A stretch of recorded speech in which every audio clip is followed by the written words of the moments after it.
Love keeps no record of wrongs or forgives. As I was coming to this aspect of love, I felt on me that this is a tough one for many of us, and the Lord asked me to share his parable. Matthew 18 verses 21 to 35. Then Peter approached him and asked, "Lord, how many times must I forgive my brother or sister who sins against me? As many as 7 times? I tell you, not as many as 7, Jesus replied, but 70 times 7.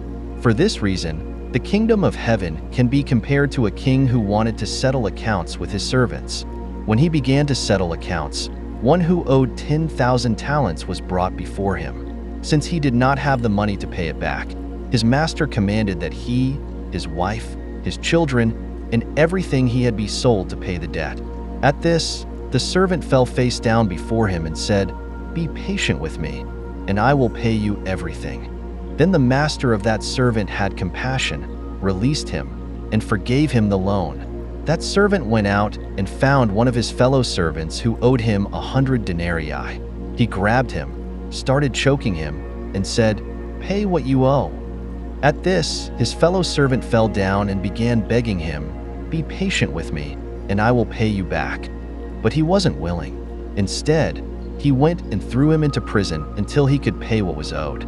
When the other servants saw what had taken place, they were deeply distressed and went and reported to their master everything that had happened.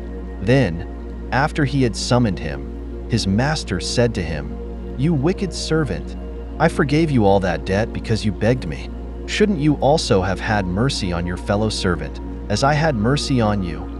And because he was angry, his master handed him over to the jailers to be tortured until he could pay everything that was owed.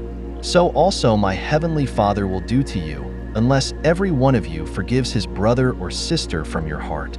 If you say, 'But you don't know what they did to me,' remember that after Jesus was tortured and nailed to the cross, he asked God to forgive them. We can do that through him.